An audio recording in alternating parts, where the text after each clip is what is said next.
வணக்கம். எண்ணம் போல் வாழ்க்கை. இத பத்தி நம்ம பார்க்கலாம்.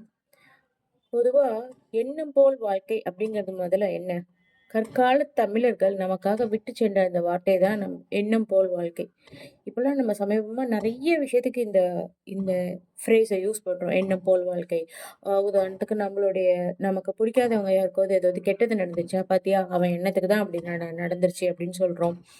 ஆ கர்ம வினைய பத்தி பேசும்போது நம்ம எண்ணம் போல் வாழ்க்கைன்னு சொல்றோம். லா ஆஃப் அட்ராக்ஷன் பத்தி பேசுறப்ப எண்ணம் போல் வாழ்க்கைன்னு சொல்றோம். பாசிட்டிவிட்டி, நேர்மறையான எண்ணங்கள், இப்படியெல்லாம் நம்ம எண்ணம் போல் வாழ்க்கைய நம்ம சொல்றோம்.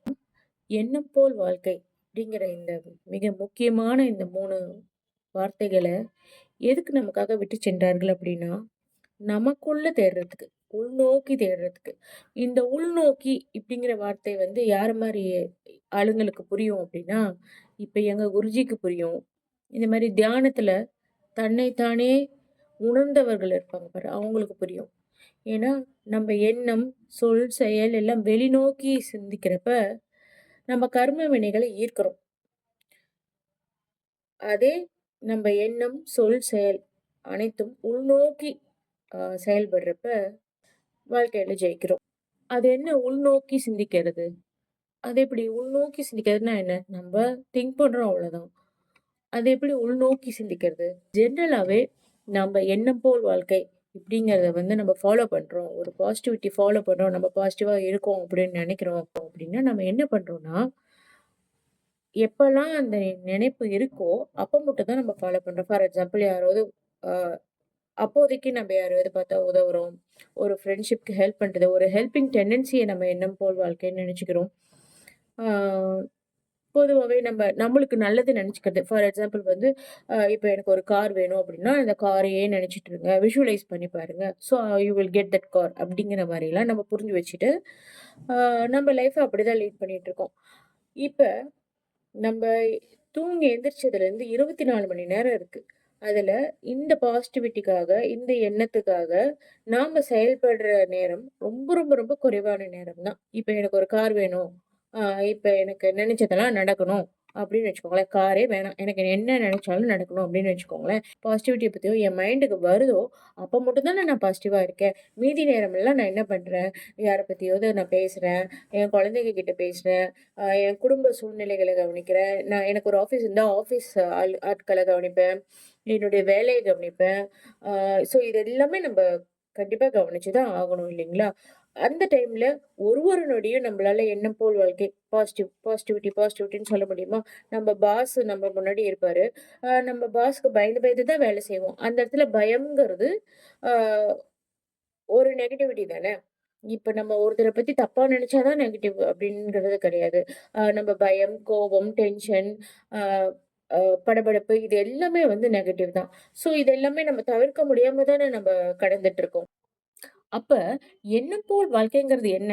அப்ப நம்ப ஃபாலோ பண்றது எல்லாமே தப்பா? இப்ப ஒரே ஒரு விஷயத்தையே நெனச்சு விஷுவலைஸ் பண்ணிட்டு இருந்தா, அது நமக்கு கிடைக்கும் அப்டின்லாம் நம்ம பார்க்குறோம். அ அப்ப அது தப்பா?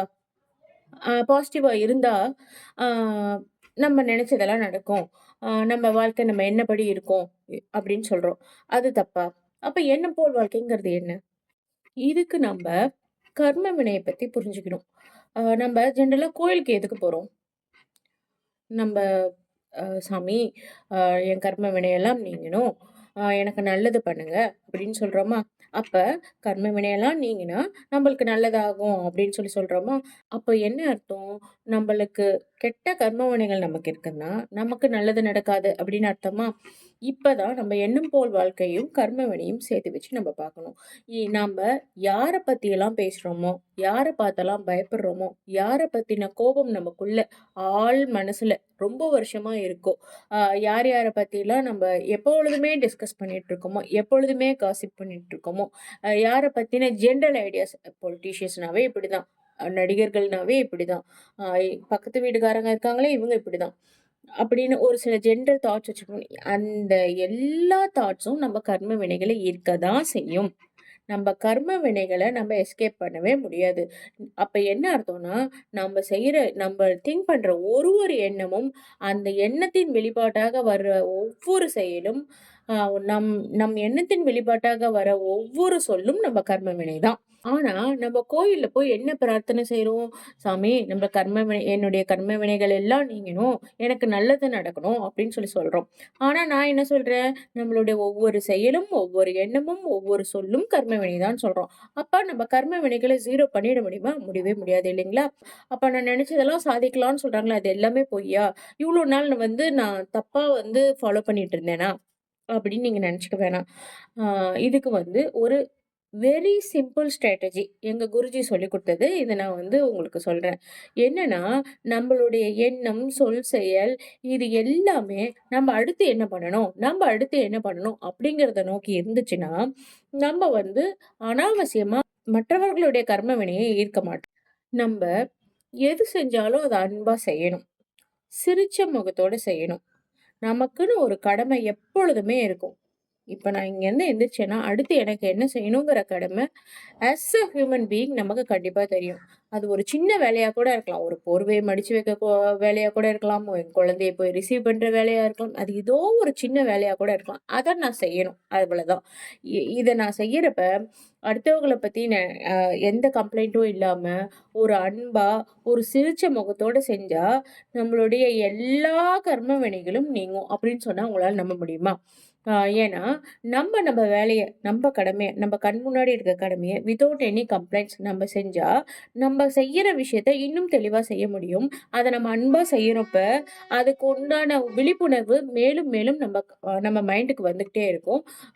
அத இன்னும் நம்ம சிரித்த முகத்தோட செய்யும்போது, அ நம்மளுக்கு தேவையான ஃபுல் பவரும் அந்த ஒர்க்ல கிடைக்குது. அது ஸ்டார்ட்டிங் ஃப்ரம் சின்ன விஷயமா இருந்தாலும் சரி, நம்ம தொழில்லயா இருந்தாலும் சரி, நம்ம அன்றாட வேலைகள்லயா இருந்தாலும் சரி, அ நம்ப அந்த அன்போட இருக்கிறது, சிரித்த முகத்தோட இருக்கிறது, அ அ என்னுடைய ரெஸ்பான்சிபிலிட்டிய நான் எ எ செய் செய்வேன் அப்படின்னு இந்த 3 மட்டும் நம்ம ஸ்ட்ராட்டஜிக்கலா எடுத்துக்கிட்டோம்னா, நம்பளால எதையுமே சாதிக்க முடியும்.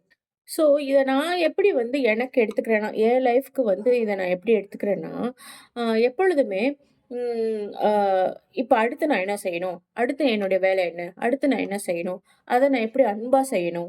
இப்ப இப்ப நான் ஒரு விஷயம் செய்ய போறேன். அது யாராவது என்ன கம்ப்ளைண்ட் பண்ணுவாங்களா? அப்படின்றதெல்லாம் நான் யோசிக்க மாட்டேன். இந்த வேலைய நான் சிறப்பா செய்யணும். நான் அன்பா செஞ்சா போதும். நான் சிரிச்ச முகத்தோட செஞ்சா போதும். அப்படிங்கிற கான்ஃபிடென்ட்டோட நான் அத செய்யறப்ப, என்னால அதுல ஃபுல்லா கான்சன்ட்ரேட் பண்ணி இன்ட்ரெஸ்ட்டா அத செய்ய முடியுது. இப்ப நம்ம கடமைய செஞ்சோம். நம்ம அன்பா இருக்கோம். சிரிச்ச முகத்தோட இருக்கோம் அப்படின்னா, நம்ம எண்ணமெல்லாம் உள்நோக்கி போயி, நம்ம உள்நோக்கி அதனால தான் கடவுள் அப்படின்னு சொல்றாங்க. உள்கடந்து போறவங்களால மட்டும் தான் வாழ்க்கையில சாதிக்க முடியும்.